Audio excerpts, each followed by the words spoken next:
Hello, my viewers. How have you been? It's me again, your Cranky Man, and we're back for another discussion. But before we get into today's topic, let me quickly get something out of the way. I am not a licensed therapist, counselor, psychologist, or relationship professional. What we discuss here on Cranky Man Talks is simply my personal commentary and opinion on relationship situations, shared for general discussion and entertainment. Every relationship is different. Every situation has its own circumstances, and you are completely free to agree with me, disagree with me, or bring a different point of view entirely. Good. Now that we've got that out of the way, let's talk. Because today's question looks very simple until you actually start thinking about it. Can you genuinely love someone and still cheat on them? Now, before you answer, listen to this. Let's say a man has been with his woman for several years. He says he loves her, and from everything you can see, maybe he actually behaves like he does. He treats her well. They've built a life together. They've made plans for the future. Maybe they've even discussed marriage, children, buying a home, growing old together, the whole thing. Then one night, this man goes out and cheats. Nobody catches him. His woman doesn't find a suspicious message. Nobody sends her pictures. His friend doesn't expose him. He could keep quiet, go home, carry on with his relationship, and she might never know what happened. But a few weeks later, the guilt starts eating him alive, and he decides to confess. So he sits his woman down and tells her what he did. And then he says something interesting. "I know what I did was terrible, babe, but don't tell me I never loved you, because I did. And I still do." Funny, right? Because apparently our gentleman is now trying to be the bigger man, the honest one. He cheated, yes, but now he's confessing, so perhaps somewhere inside his head he's thinking, at least I'm telling her the truth. Fine, but here's where your cranky man starts having questions. Can what he's saying actually be true? Can you genuinely love somebody and still make a conscious decision to betray them? Because if you knew that your decision could absolutely destroy the person you claim to love, and you still made that decision, then what exactly was happening to that love in that moment? That's the part I don't understand. Like, seriously. So ladies, I'm starting with you. Your man sits across from you and says, "I cheated, but I never stopped loving you." Are you even listening to the rest of that conversation? Or did your ears close immediately after the word cheated? And gentlemen, don't get too comfortable because I'm coming to you too. This isn't one of those conversations where we pretend cheating belongs to one gender. But here's where things become complicated. People hurt people they genuinely love all the time. People lie to parents they love. People disappoint children they absolutely adore. People betray friends they genuinely care about. A person can be angry and say something horrible to somebody they love, then regret those words 5 minutes later. So does doing something terrible automatically prove that the feeling of love never existed? Or is it possible for somebody to genuinely love you and still be selfish enough, careless enough, angry enough, weak enough, or reckless enough to hurt you? Because those are two different questions. And I think this is where people sometimes confuse having love for somebody with knowing how to love somebody properly. Maybe those aren't always the same thing. I know sometimes we can hurt someone we love without intending to. You make a decision thinking you're doing what is best for them, only to discover that what you thought was right wasn't what they needed at all. Because love is a two-way street. It isn't one person's mind controlling everything. You might have been together for 10 years, but you're still two individual people. You don't suddenly share one brain because you're in love. And then there are times when the hurt isn't accidental. You're angry, you're frustrated, you feel rejected. And for some people, the moment emotion takes over, good judgment apparently packs a suitcase and leaves the building. They do something completely out of character. And when everything settles down, suddenly their brain comes back home. But there's one problem. What you already did is still there. You can regret it. You can apologize. You can cry. You can wish you had made a different decision. But you cannot travel backwards and undo it. And that's exactly why this question isn't as easy as it sounds. Because if one person loses control for one terrible moment and another person doesn't, does that automatically mean one person's love was real and the other's wasn't? Or does it tell us something completely different about their character, their boundaries, and their ability to control themselves? Because love, my viewers, can look very simple when we're standing outside somebody else's relationship. From the outside, everybody knows exactly what they would do. Oh, if that were me, I'm leaving. If my woman did that, finished. If my husband ever tried that with me, his suitcase would reach the pavement before he did. Everybody is very brave when it's somebody else's relationship. But when it's your own history, your own home, your own years together, and the person you still love sitting across from you saying, "I made a terrible mistake," suddenly that simple answer might not feel quite so simple anymore. And that is where today's real discussion begins. Because according to my book, you definitely should not have to cheat on somebody you claim to love. Honestly, I don't have an excuse for that. Like, seriously, how can you look at somebody and say, "I love you, but I did something stupid"? Okay, where was your conscience when you were doing that stupid thing? Where did that love vanish to? Did it take a lunch break? Weren't you able to grab that love, hold on to it, and say, "Hey, come back here. I'm an honest man. I know I'm mad. I know I'm angry. I know things between us aren't good right now, but there's no freaking way I'm going to cheat on that woman. She has handed me her heart." And the same goes the other way. If you're a woman and this man trusts you, believes in you, and thinks you're one in a million, at what point do you stop yourself and remember what you're about to risk? Because that's what bothers me. There is usually a moment before the betrayal, a moment when you still have a choice. You haven't done it yet. You can still walk away. You can still put the phone down. You can still leave the room. You can still say, "No, whatever is happening between me and my partner, I'm not solving it like this." But no, you let that love and trust walk out the door while you stand there watching it go. Then, after you're done with whatever seemed right, exciting, comforting, or justified in that moment, suddenly you come running back saying, "Oh, I'm sorry. Please forgive me. I didn't mean to." I mean, seriously? Didn't mean to? That's the part that always gets me. Because there are accidents, and then there are decisions. You can accidentally step on somebody's foot. You can accidentally forget an anniversary. You can accidentally say something badly and realize the words came out completely wrong. But cheating normally requires choices, and sometimes more than one choice. So when somebody says, "I didn't mean to hurt you," maybe that's true. Maybe hurting you wasn't their goal, but they still made a decision where hurting you was a very possible consequence. And that's why I struggle with the sentence, "But I still loved you." Maybe you did. Maybe that's actually true. But what was that love doing for the person when your choices mattered? Because having a feeling inside your chest is one thing. Protecting the person you say you love is another. And still, this is where I have to argue with myself a little bit. Because who am I to judge? I'm not sitting across the table where that person is sitting. I'm not inside their relationship. I don't know what happened before that night. I don't know whether they had been fighting for 6 months, whether somebody felt neglected, whether they were angry, lonely, drunk, confused, or just plain selfish. And before anybody misunderstands me, none of those things makes cheating right. No.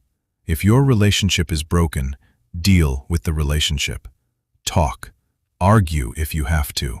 take some space, get help, or leave. But don't create another problem and then use the first problem as an excuse for it. Still, it's very easy for me to sit here with my microphone and tell somebody else exactly what they should have done. It's different when you're the one living inside the mess. And that's why love is strange. When something hasn't happened to you, giving your opinion is easy. You can sit comfortably and say, "Oh no, damn, I wouldn't take that." But when you're the person in that particular situation, it's a whole different story. Now you're not discussing somebody else's betrayal. You're looking at the person you love. You're remembering 10 years. You're remembering good mornings, bad nights, birthdays, arguments, sacrifices, private jokes, plans, promises, and everything the two of you have survived together. And now, one terrible decision is sitting in the middle of all of it. So what do you do with that? Do you say one act of betrayal proves every loving moment before it was fake? Or do you accept that the love may have been real, while also accepting that the person who loved you was still capable of betraying you? Because those two things existing together, that's where this conversation gets uncomfortable. And then there's trust. Trust is the part that makes this whole thing even more difficult for me. Because once trust is broken, how exactly do you put it back the way it was? Imagine your partner cheats once, comes home, confesses without being caught, cuts contact with that person immediately, and tells you everything. Does that make what happened better? Maybe the confession tells you something about the person. At least they didn't wait until you caught them. At least they took responsibility. Fine, but does that confession magically return your relationship to the day before they cheated? Of course not. Because now you know something you didn't know before. You know this person is capable of crossing that line. So tomorrow, when they come home late, what happens inside your head? When their phone rings at midnight, are you relaxed? When they tell you, "Don't worry, that's just somebody from work," do you believe them the same way you would have believed them before? That's the damage I'm talking about. The cheating might have happened once, but the questions it creates can show up 100 times afterward. And now let's make it worse. Imagine it wasn't one night. Imagine the person you love had an affair for a very long time. Weeks, months, maybe longer. Then one day, they finally come to you and admit everything. Does the fact that they confessed make it right? Does it make you feel better? Because now we're no longer talking about one terrible decision made in one terrible moment. We're talking about decisions made again and again. There were good mornings with you while this was happening. There were "I love you" messages. There were normal dinners. There were nights lying beside you. There were opportunities to stop. And every time they continued, another choice was made. So can we judge that exactly the same way as somebody who crossed the line once, immediately regretted it and confessed? The betrayal is still betrayal. I'm not removing that. But are those two situations exactly the same? That's what I want you to think about. And then we have another one that people love arguing about. What if nothing physical happened? Your partner never kissed this person, never slept with them, never even touched them romantically. But for months, they've been emotionally attached to them. They're talking every day. They're sharing things with this person that they don't share with you. They're waiting for their messages. They're flirting. They're hiding conversations. And every now and then, they delete those conversations because they know perfectly well that if you saw them, there would be trouble. Now tell me, is that cheating? Because according to my book, if you have to keep deleting the evidence, your conscience has already answered the question for you. Why are you deleting it? If there's absolutely nothing wrong with the conversation, why can't your partner see it? And don't come and tell your cranky man, but nothing physical happened. Okay, maybe nothing physical happened, but your attention went somewhere. Your emotional intimacy went somewhere. Part of the relationship that was supposed to be protected between you and your partner was quietly being shared with somebody else. So where exactly do we draw the line? Because cheating doesn't always walk into the room wearing lipstick on somebody's shirt. Sometimes it arrives through a phone screen. Sometimes it starts with, "We're just friends." Sometimes it starts with one conversation you know you shouldn't be having. And sometimes the betrayal happens long before anybody touches anybody. And after all of that, we're left with the part I think hurts the most. Trust. Because betrayal doesn't end when the cheating ends. The person might stop. They might cut contact. They might confess everything. They might apologize every single day if that's what it takes. But what happens to the person who is betrayed? Because now that person has to live with information they never asked to know. And once trust is broken, I honestly don't know if it ever goes back to exactly what it was before. Maybe you can rebuild it. Maybe with time, patience, honesty, and a lot of work, you can create something strong again. But exactly the same? I don't know.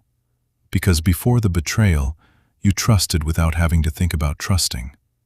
Afterward, sometimes trust becomes something you have to consciously choose, and that's a very different feeling. Now imagine your partner says, "But I told you myself. Nobody caught me. I confessed because I love you and I couldn't live with what I did." Okay, I can respect the honesty of the confession, but does honesty after betrayal erase the betrayal? No. You don't get to break the glass and then tell me I should be happy because you admitted you broke it. I'm glad you told the truth. I'm glad I didn't have to discover it from somebody else. But the glass is still on the floor. And now we have to decide whether we're even capable of putting it back together. That's why I think forgiveness and reconciliation are two completely different things. You can forgive somebody and still decide you cannot continue the relationship. Forgiveness doesn't automatically mean, "Come back home." It doesn't automatically mean, "Let's try again." And it definitely doesn't mean what happened suddenly became acceptable. Sometimes forgiveness simply means, "I'm not going to carry this anger with me for the rest of my life, but I also know I cannot trust you with my heart the way I did before." And I think that's something the person who cheated also has to understand. You don't get to decide how quickly somebody heals from something you did to them. You don't get to say, "But I've apologized 10 times. Why are you still bringing it up?" Excuse me? You had time to make your decision. Now give that person time to deal with the consequences of it. And this brings me back to our original question. Can someone genuinely love you and still cheat on you? After everything we've discussed, here's where your cranky man stands. Yes, I think someone may genuinely have feelings of love for you and still cheat. There, I said it. But before anybody runs away with that sentence, listen to the rest of it. Saying, "I love you," does not erase responsibility. Love isn't only what you feel. Your choices determine whether you are capable of giving someone a relationship they can safely remain in. And that's the difference for me. Maybe you loved me. Maybe every "I love you" wasn't a lie. Maybe the memories were real. Maybe the plans were real. Maybe you genuinely didn't want to lose me. I can accept all of that and still say that what you did was wrong. I can believe you loved me and still decide that your version of love isn't safe enough for me to stay. Because loving somebody and knowing how to protect a relationship with that person are not necessarily the same thing. And that's why I don't think the question should only be, "Did they love me?" Maybe another question needs to come after it. Can I trust the way this person loves me? Because what good is hearing, "I love you" every day if I'm constantly afraid of what happens when you're angry, lonely, tempted, frustrated, or away from me? I don't want to become a detective in my own relationship. I don't want to check phones. I don't want to study your face when you answer a question. I don't want my heart jumping every time you come home late. That's not how anybody should have to live just to keep somebody they love. But again, who am I to tell somebody else whether they should stay or leave? Some couples survive betrayal. Some rebuild. Some eventually become stronger because both people genuinely do the work. Others try and discover that the trust is simply gone. And some people know immediately that cheating is the one thing they can never move past. Different people, different relationships, different boundaries. That's why I said from the beginning that love is strange and complicated. Sometimes the answer looks obvious until you're the person who has to make the decision. So now, I'm handing this mess over to you. I've talked enough. Tell me, can someone genuinely love you and still cheat on you? And please, don't give your cranky man just a yes or no answer. Don't give me one word. Tell me why. If you believe cheating proves the love wasn't real, explain why. And if you believe somebody can genuinely love you and still betray you, explain that too. And here's another one I want you to think about. If your partner cheated once, confessed without being caught, cut that person off completely, and genuinely showed you that they regretted it, would you stay? Or would the broken trust be enough for you to walk away? Ladies, I want to hear from you. Gentlemen, don't hide either. I want both sides of this conversation, because your answer might be completely different from mine, and that's exactly the point of Cranky Man Talks. We don't all have to agree, we just have to be willing to talk about it. Anyways, it's me again, your cranky man. I will definitely see you again on the next upload.